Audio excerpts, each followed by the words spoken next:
Suriname, Eero Santahene Egusue was Suriname, Wane Suriname Mino AD 50 years celebration of independence. No, Omonya independence 1975.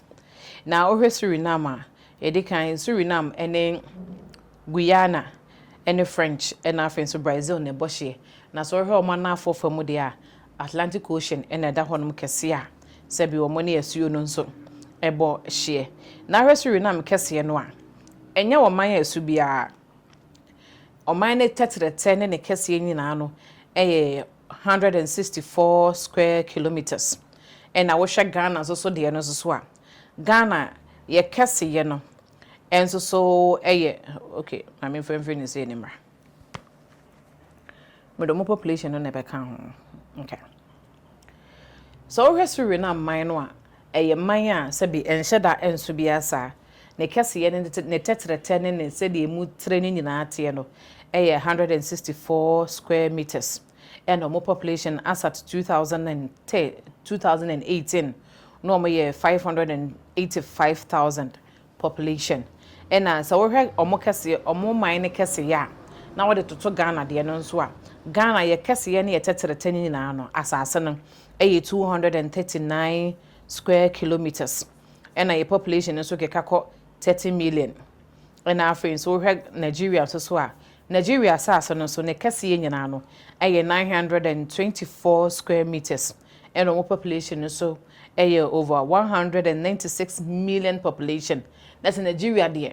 Womo dos ye pa na emfudie ehoho and I said ye kanka was omunua no omudua nua pa efuyo so eyade omoto omu hasi ho a se bi womo edua no baye na omoniema hodo mo danso no se bi se do musije ahoho ene se do musi hoho nipa fa aduane a womo pepa emo ene akoko enam ene nti hode fufuo de okwa unya bi ni wo ho emo nko a omo kasa omo ka no Dutch ene omo kasa local dialect na Guana ene brofo na omo eka ede ka ho no na Eero Santahene ko he no na efema ne broso ene ntimo me nkohweba.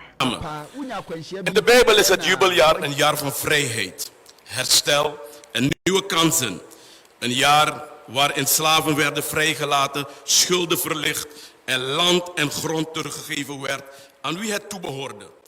Het was een tijd waarin het volk weer adem kon halen, terug kon keren naar de juiste koers en een nieuwe start mocht maken.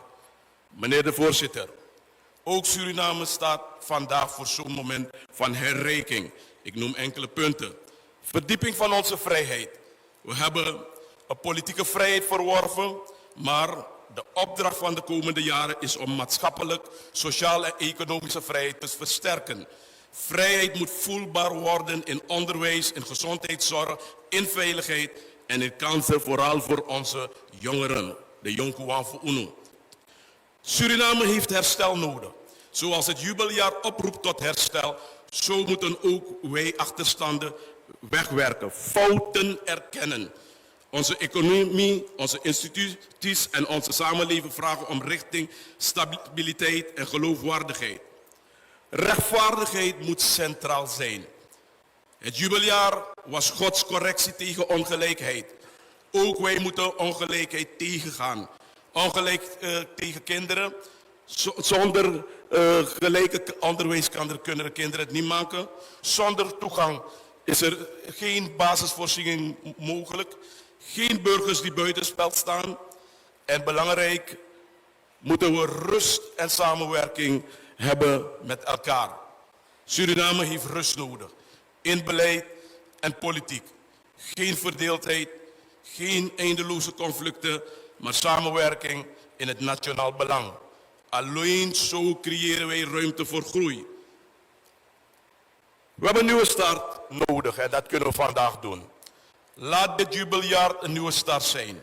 Een moment waarop wij besluiten nemen die Suriname bevrijden van oude patronen en richten op duurzaamheid, integriteit en ontwikkeling. Een jaar waarin wij schulden niet vergroten, maar verlichten. Kansen niet beperken, maar verbreden. En de economische situatie niet verlammen, maar het vernieuwen. Meneer de voorzitter, Het jubeljaar moet niet alleen een viering zijn op dit moment. Het moet een periode zijn van oproep, daadkracht. Het zegt het kan anders, het moet anders en het zal anders als wij het samen willen. Want daar ligt het allemaal aan. Alle Surinamers waar dan ook ter wille. We moeten vandaag 25 november eigenlijk zeggen tegen elkaar, we willen iets anders. Dus vandaag vieren we geen verliezen. We openen de toekomst.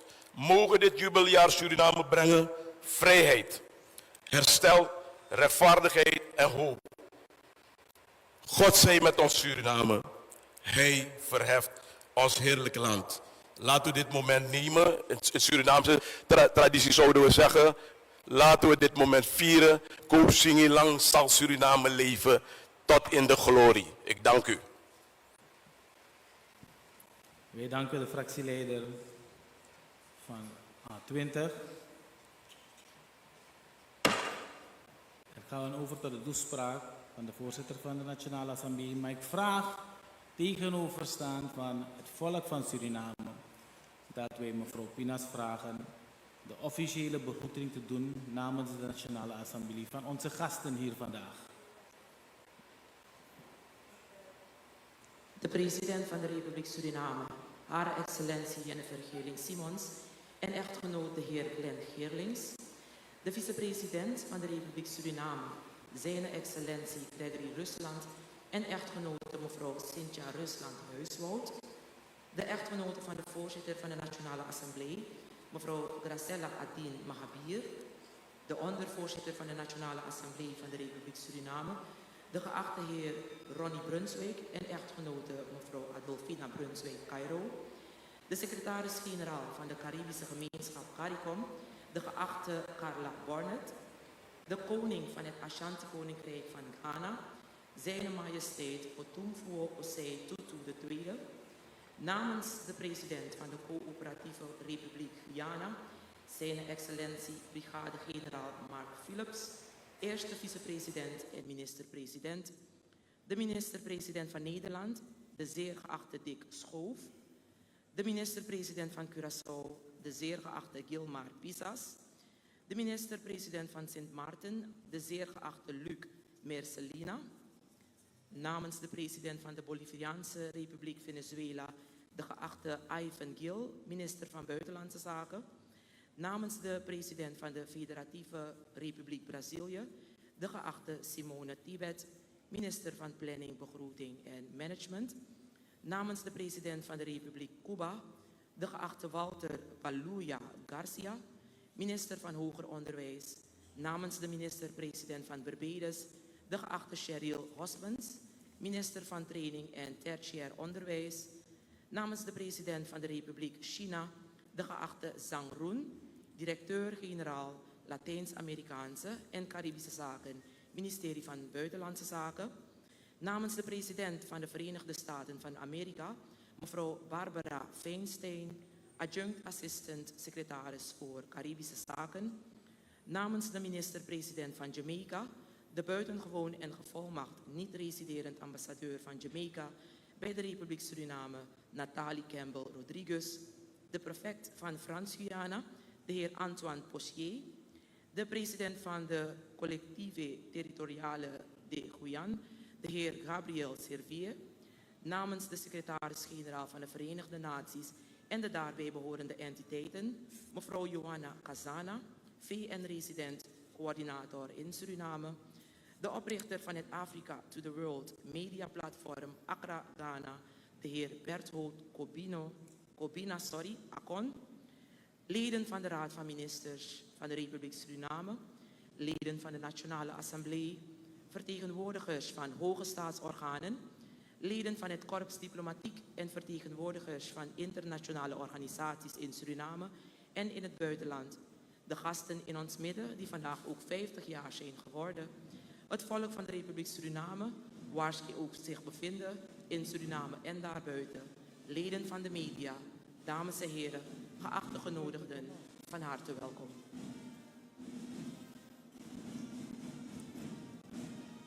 Zeer geachte president, u ziet het feest is begonnen. Zo doen we het in Suriname.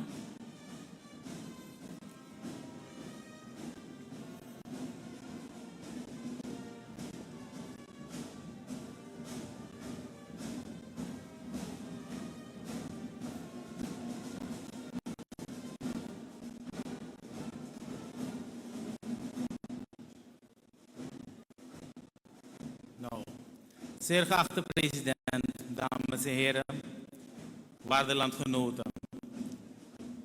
Namens de Nationale Assemblée en namens het volk van de Republiek Suriname heet ik u met diep respect en waardering welkom op deze buitengewone en plechtige vergadering, waar wij samen stilstaan bij 50 jaar staatkundige onafhankelijkheid van onze republiek. Voor onze gasten die van verre zijn gekomen, spreken wij onze erkentelijkheid uit. In een wereld waarin afstand steeds minder betekenis heeft, toont uw aanwezigheid dat Suriname waardevolle partners heeft binnen de bilaterale, regionale en multilaterale gemeenschap. Wij spreken waardering uit voor de aanwezigheid van onze buurlanden. Men zegt, vrienden kun je kiezen, maar buren niet. Toch zijn we gezegend met buren die kiezen voor vertrouwen, respect en goede nabuurschap. Hun aanwezigheid onderstreept dat regionale stabiliteit, veiligheid en ontwikkeling mogelijk worden wanneer wij samenwerken en elkaars soevereiniteit respecteren. Vandaag bevinden zich onder onze vertegenwoordigers en ook vanuit het Koninkrijk der Nederlanden. Hun aanwezigheid heeft onze waardering. Wij erkennen het gedeelde verleden met al zijn complexiteiten. Wij erkennen dat allemaal. Vandaag benadrukken wij de volwassen relatie tussen beide staten, gelijkwaardig, respectvol en toekomstgericht. Een aanzienlijk deel van de Nederlandse bevolking behoort tot de Surinaamse diaspora. Deze gemeenschap vormt een levende brug tussen beide landen en versterkt onze historische, culturele en economische relaties. Een bijzonder woord van waardering richt ik aan Zijn Majesteit, de koning van het Koninkrijk der Ashanti. Zijn aanwezigheid eert ons en symboliseert de diepe historische en culturele banden tussen het Afrikaanse continent en de Surinaamse natie. Dat de Ashanti dit gouden jubileum met ons deelt, geeft deze plechtige vergadering gewicht, waardigheid en betekenis. En ook een bijzondere waardering voor de vertegenwoordigers van de Republiek India, Volksrepubliek China, Republiek Indonesië en alle andere landen van ouderlijke herkomst. 50 jaar geleden koos Suriname voor het hoogste goed van een volk, eigen staat, eigen stem en eigen verantwoordelijkheid. Onze eerste leiders riepen het volk op tot geloof, durf en eenheid. Men sprak over eerlijke kansen voor iedere Surinamer. Over een economie die door onszelf geleid zou worden. Over een samenleving waarin onze diversiteit een bron van kracht zou zijn. En de brasa tussen politieke tegenpolen toonde dat eenheid mogelijk was wanneer het land dat nodig had. Feit is, deze belofte verdient vandaag een eerlijke toets. 50 jaar later is de vraag onafwendbaar of wij hebben waargemaakt wat toen werd beloofd. Naast eenheid en eigen verantwoordelijkheid heeft 50 jaar ontwikkeling 4 grote vraagstukken blootgelegd. Het eerste vraagstuk is financiering. Wij proberen nog steeds een stabiel systeem op te bouwen waarin ontwikkeling voorspelbaar wordt gefinancierd. Zonder orde in de geldstromen ontstaat geen duurzame vooruitgang. Het tweede vraagstuk is autonome nationale planning. Door het compleet maken van de cyclus van planning met prudente uitvoering, scherpe monitoring en grondige evaluatie. De inzichten daarvoor bestaan. De institutionele verankering van strategische langtermijnplanning en het autonoom planapparaat moeten worden voltooid. Het derde vraagstuk is de organisatiegraad van onze samenleving en onze overheid. Sterke staten steunen op orde, duidelijke regels, sterke instituten, moderne systemen en betrouwbare handhaving. Zeker in dit digitale tijdperk, dat grote kansen biedt om systemen, processen en handhaving ingrijpend te versterken. Het vierde vraagstuk is politieke cultuur. Door de jaren heen hebben antisociale persoonlijkheden de politiek gegijzeld. Personen die op de voorgrond en op de achtergrond meer schade brachten dan ontwikkeling. Hiermee is de belofte van 1975 ondermijnd.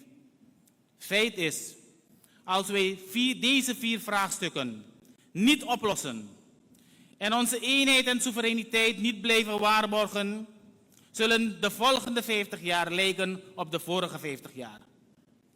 Dat mogen wij niet accepteren. Niet tegenover onszelf, niet tegenover onze kinderen, niet tegenover de geschiedenis. Vandaag is daarom een dag van eerbied en zelfonderzoek. Eerbied voor alle landgenoten die in iedere tijd hebben gestreden, opgebouwd en volgehouden. Hun inspanningen en hun offers dragen deze republiek tot deze dag. Zelfonderzoek, omdat echte onafhankelijkheid geen datum is, maar een houding. Ja, soevereiniteit vraagt bewustzijn. Vrijheid vraagt verantwoordelijkheid. En verantwoordelijkheid vraagt leiderschap op ieder niveau van de samenleving. Met bestuurders die keuzes durven maken, systemen blijven verbeteren en resultaten opleveren waarop wij steeds hogere eisen stellen, komen wij er wel. En met de moed om destructief gedrag geen ruimte te geven. De komende decennia zullen beslissen of de belofte van onze onafhankelijkheid alsnog vervuld wordt. Door discipline, planning, organisatie en integer leiderschap. God zij met u allen. God zij met ons Suriname. Grantangi.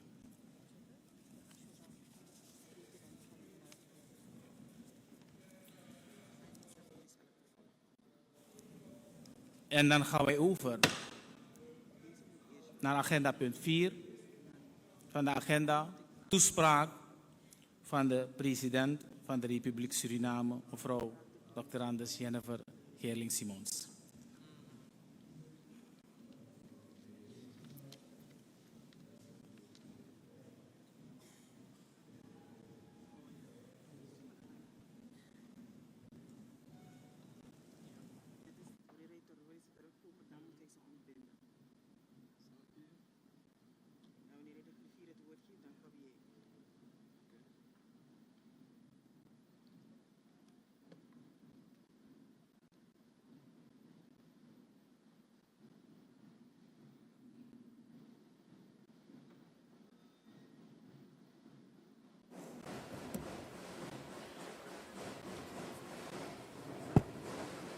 Meneer de voorzitter, geachte leden van de Nationale Assemblée, vicepresident, ministers, alle genodigden, Surinamers in Suriname en daarbuiten. Vandaag, 25 november, markeert het 50-jarige jubileum van onze staatkundige onafhankelijkheid. De droom van vele, vooral jonge Surinamers, ging in vervulling op deze datum 50 jaar geleden. Na een periode van ernstige interne, sociale en politieke turbulentie. Terugkijkend zien we in de aanloop naar die datum in 1975 mensen zoals de voorvechters, Eddie Bruma, Henk Aron, die de premier was van de regering die de onafhankelijkheid uiteindelijk realiseerde. En anderen die ik vandaag niet allemaal bij naam kan noemen. Maar zeker ook George Hindori, die uiteindelijk ervoor zorgde dat er op 25 november 1975 vrede en blijdschap was in Suriname. Wij, de jongeren van toen, studenten die de internationale relaties en standpunten van ons land zelf wilden bepalen, omdat ze op cruciale punten verschilden van die van het toenmalig moederland. Jonge Surinamers die zagen dat wij als Nederlanders niet dezelfde behandeling en voorzieningen hadden als mensen in Nederland, wensten deze onafhankelijkheid met al ons hart en ziel. En we waren die dag emotioneel, gelukkig en hoopvol. Paramaribo was vol. We reden door de straten. We waren in het stadion. En we dachten aan niets anders dan de stap die we op dat moment zetten naar onafhankelijkheid. De enige status van elk zichzelf respecterend land. Want het gaat daarbij niet om economie, andere zaken. Elk volk zal zichzelf moeten waarmaken. Elk volk zal moeten bewijzen dat het zichzelf kan besturen en ontwikkelen. We waren gelukkig. Suriname zette de eerste stap naar zelfstandigheid. En dat werd gedragen door het geloof, het vertrouwen in eigen kracht. Vandaag, 50 jaar later, staan we hier, rijper en wijzer. 50 jaar biedt ons de kans op reflectie, evaluatie en de mogelijkheid om op basis van onze ervaring en de nieuwe kansen die we hebben, onze toekomst vorm te geven. Wij zijn gevormd door de successen en uitdagingen. We weten dat onze voorouders letterlijk met bloed, zweet en tranen voor ons dit land hebben achtergelaten. We moeten daarom meer dan ooit in staat zijn bewust en standvastig te werken naar ons doel.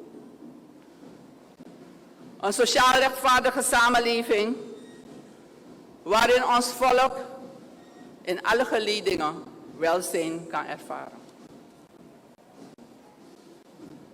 Toen Suriname onafhankelijk werd, is gekozen voor het woord strevidentie. We weten dat ook strevidenki in de overweging was. Maar het is goed, omdat strevidentie symboliseert de staatkundige onafhankelijkheid die we op 25 november 1975 kregen. Maar staatkundige onafhankelijkheid is slechts één van de 3 pijlers van werkelijke onafhankelijkheid. Wanneer we als volk werkelijk onafhankelijk willen zijn, dan praten we over de staatkundige onafhankelijkheid die we al hebben, waaraan we samen hebben gewerkt om daar vorm aan te geven, maar om werkelijk op onze eigen benen te staan en de droom van ons volk te kunnen waarmaken, zullen we ook economische zelfstandigheid moeten realiseren. Daar zijn we nog niet. Echter, om economische zelfstandigheid te realiseren, zullen we psychologisch zelfstandig moeten worden. Dit is soms genoemd het proces van dekolonisatie van de geest. het psychologisch zelfstandig worden. Deze 3 aspecten van onafhankelijkheid zijn niet eenvoudig allemaal te bereiken. In het leven van een mens is 50 jaar een heel belangrijk punt. U bent dan al voor de meeste mensen over de helft van uw bestaan. Voor een land is 50 jaar een heel andere kwestie. We zijn wel uit onze kindertijd. Maar als we kijken naar wat is gerealiseerd door andere landen die het voordeel hebben gehad van resources die ze konden halen uit de rest van de wereld, dan hebben we gezien dat het ze honderden jaren heeft gekost om voor al hun mensen een redelijk niveau van welzijn te bereiken. Wij zijn niet van plan er honderden jaren over te doen. Vandaag moeten we een toekomst maken waarin we de 3 pijlers van onze onafhankelijkheid gaan realiseren.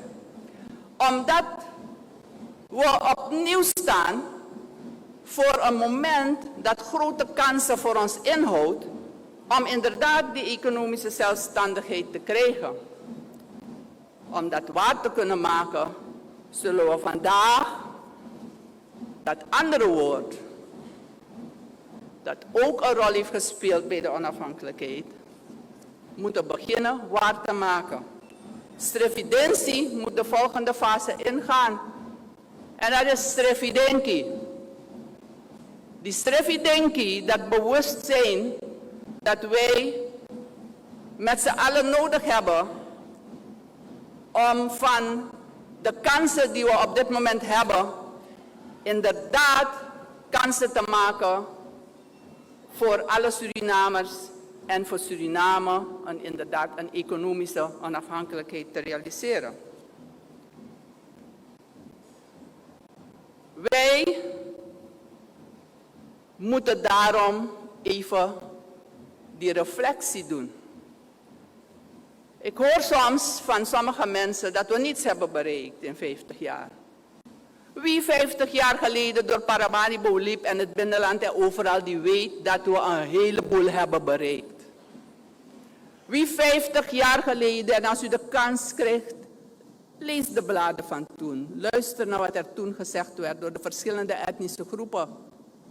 Die weet dat we van toen groepen die zelfs bijna met elkaar slaags geraakt zijn. Vandaag weet ik zeker dat iedereen, nee, we hebben ook wat immigranten uit andere landen, dat vrijwel iedereen die vandaag in Suriname woont, één ding gemeen heeft. We voelen ons allemaal Surinamers. En ik ga u zeggen, dat was niet altijd zo. Maar vandaag is het wel zo. We hebben een stuk gemeenschappelijke geschiedenis achter de rug.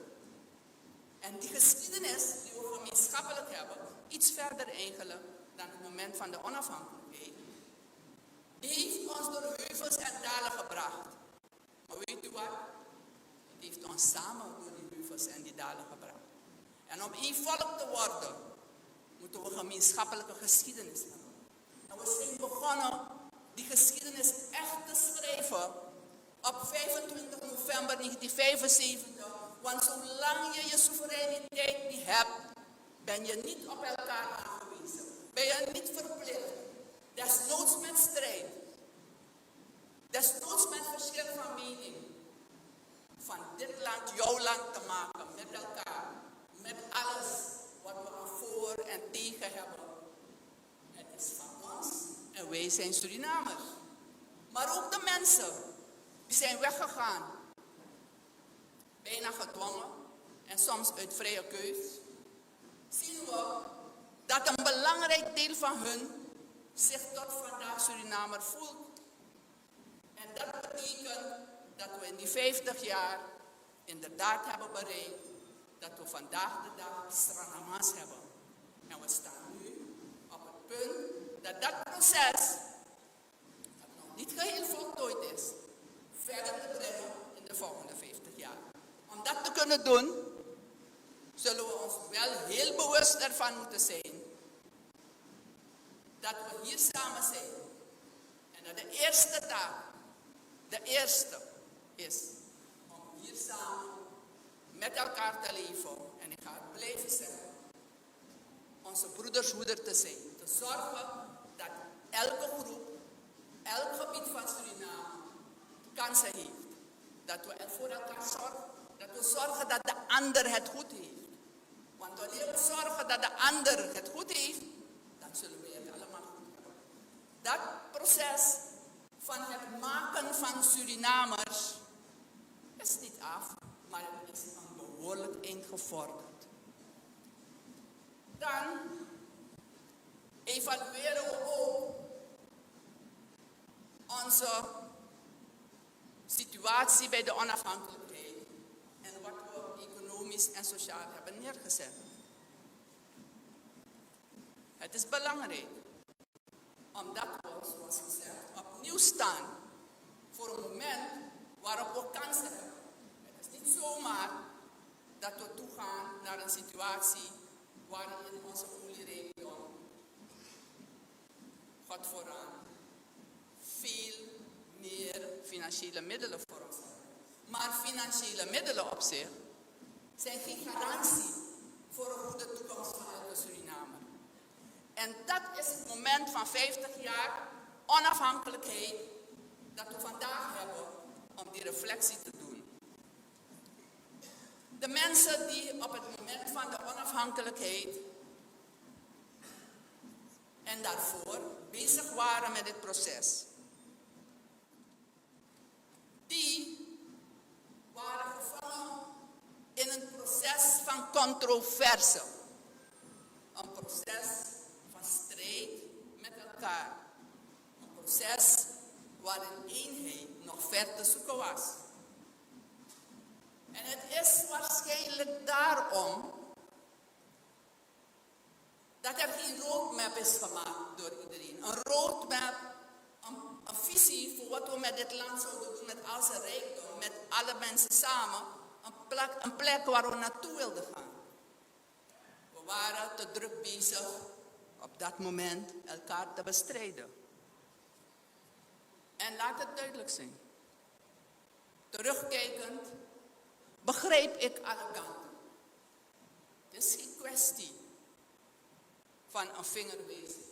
Iedereen had terecht een standpunt. Maar het is wel een reflectie. Omdat wanneer je aan tafel zit met de macht die jou heeft gekoloniseerd een paar honderden jaren en je vormt geen solide eenheid, dan haal je mogelijk minder uit die onderhandelingen dan je eruit had gehaald als je een front van eenheid had gevormd. Terugkijkend hebben we 2020 Vision. Er is geen enkele vorm van negativiteit vanuit mijn kant naar de mensen die er toen voor hebben gestaan. Zij waren op het punt in onze geschiedenis waar zij stonden. Zij moesten in die situatie hun beslissingen nemen. Alleen is het goed om te beseffen wat er toen is geweest, zodat we nu een kans hebben om wel in eenheid die roadmap te maken voor waar we naartoe gaan en wat we willen zijn. Op het moment dat we deze hobbel van de komende 2-3 jaren hebben genomen en er inderdaad meer economische mogelijkheden voor ons open gaan. Dus terugkijken heeft alleen zin als het ons helpt om vooruit te kijken. En dat is de reden waarom ik teruggekeken heb. We hebben geen kans gehad om inderdaad een echte roadmap te maken voor Suriname. En wanneer we nu kijken naar de toekomst, de komende 50 jaar, dan is het de oproep die ik vaker heb gedaan. Maar vandaag is het moment waarin ook onze emotie meespeelt. meespeelt, om ook die rationele dingen beter mee te nemen. We moeten nu wel die roadmap maken voor Suriname. Met z'n allen. Het doet er voor mij niet toe welke partij u bent, welke groep u bent, waar u woont in Suriname of buiten Suriname. Zolang u denkt, zolang u voelt dat u een Surinamer bent en zolang u het met me eens bent dat we een land moeten maken van sociale rechtvaardigheid en welzijn voor alle Surinamers, dan hebben we een gemeenschappelijk punt, een vertrekpunt. We hebben natuurlijk op dit moment wat reparaties te doen, zoals ik zeg. Maar reparaties zijn alleen nuttig als je daarna ergens naartoe gaat met die auto. Dus de reparatiefase moeten we ook samen doen. Maar het is bijzonder belangrijk en daarom zult u ook merken dat ik ga oproepen en ga organiseren met de regering dat we nu wel die roadmap gaan maken voor wat we moeten gaan doen richting 2028 en verder. Zodat de kansen die we nu hebben op economisch gebied inderdaad benut worden om voor onze kinderen, de mensen die nu jong zijn en kijken naar waar zij naartoe gaan en de kinderen die nog geboren moeten worden, om voor hun een Suriname te hebben van welzijn en van solidariteit.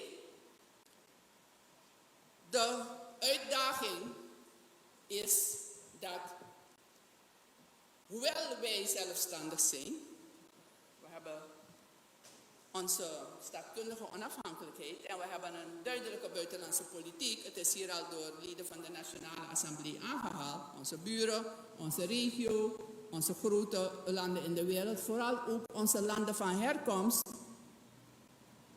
En ik ga ze noemen: Indonesië, China, India, Afrikaanse landen en ook Nederland. Er zijn nog een paar andere, want we hebben nog wat kleine groepen, maar zijn de belangrijke. En deze landen zijn natuurlijk als eerste in ons vizier voor onze buitenlandse politiek.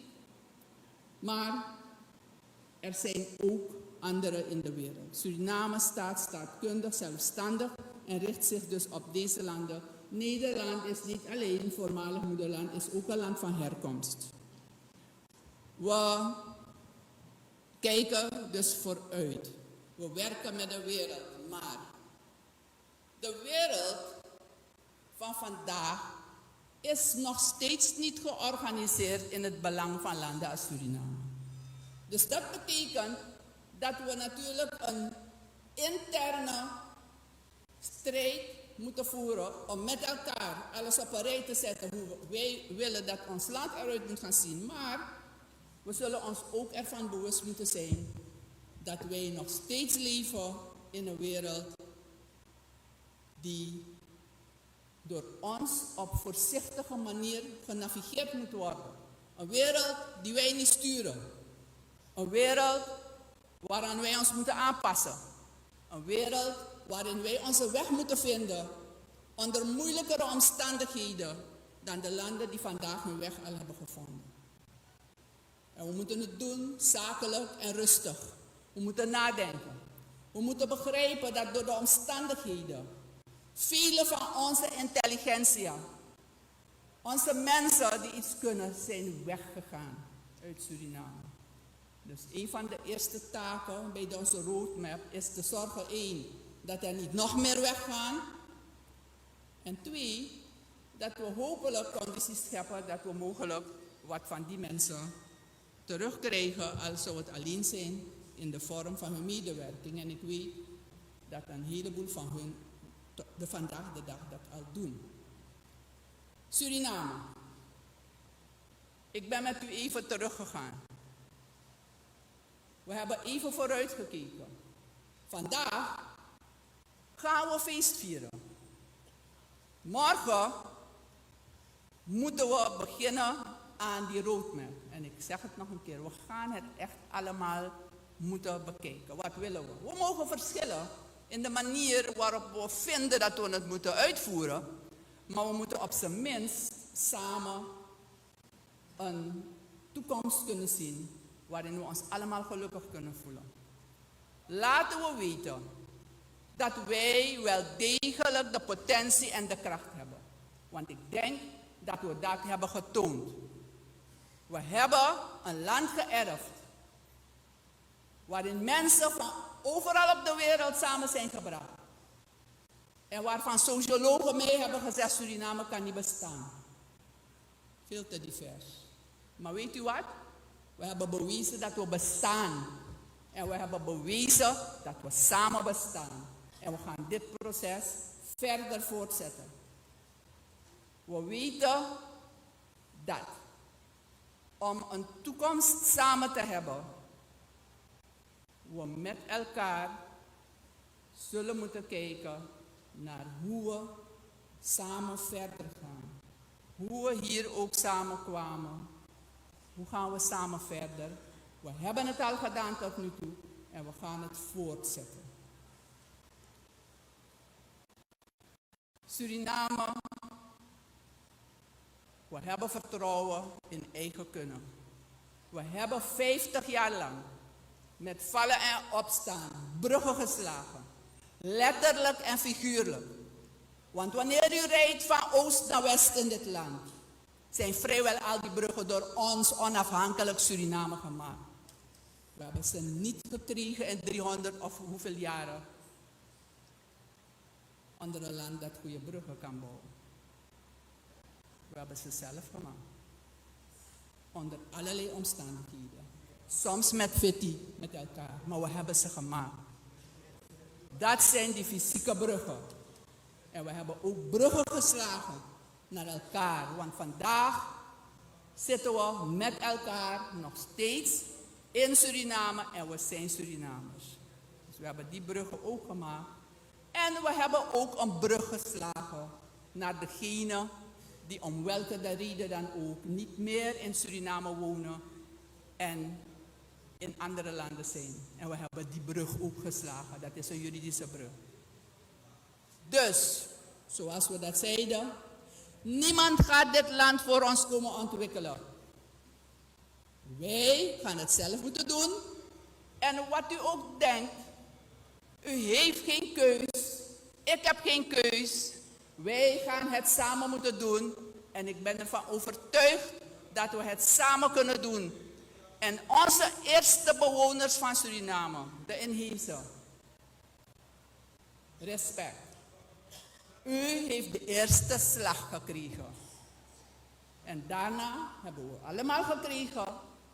We mogen de inheemse en ook de tribalen die hebben gevochten voor vrijheid niet achterlaten.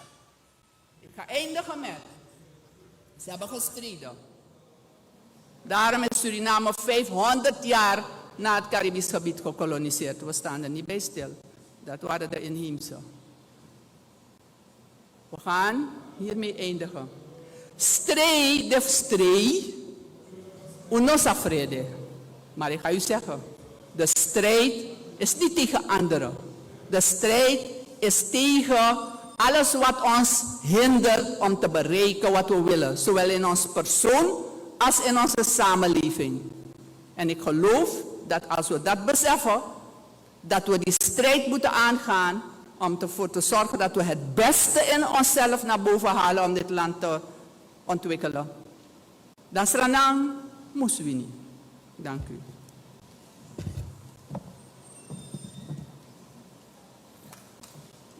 President, mag ik u dank zeggen.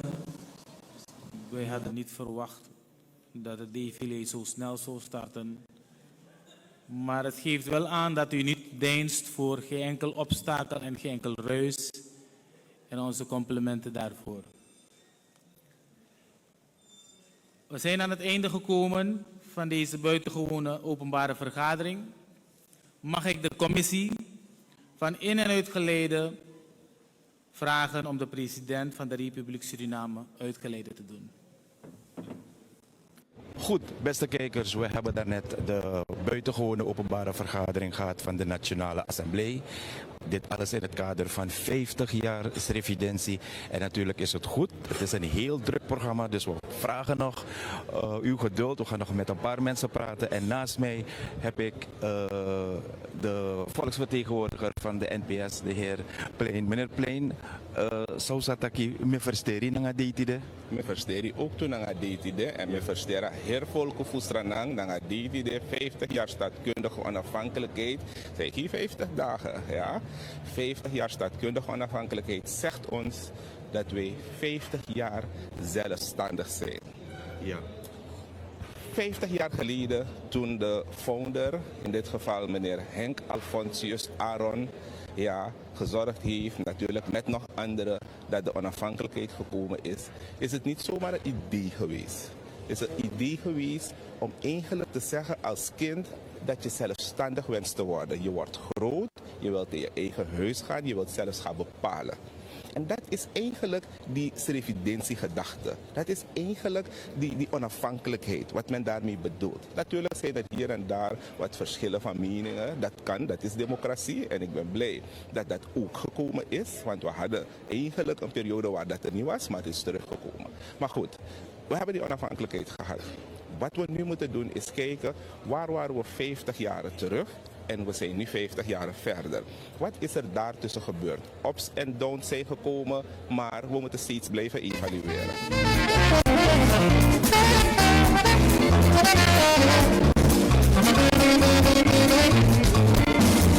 Deeltheid is. En dat gaat geen ontwikkeling met zich meebrengen voor ons land. En ik ben bang dat als we dat niet doen... Krobia refia santo kotokra hinu tun fo seti toto sumienu. Dane da wo ye mane ye fe enne so wa ye bio. Enu nti e bekoso e de chi de beto fom bia no so. Ye de ba be somo. Medamase.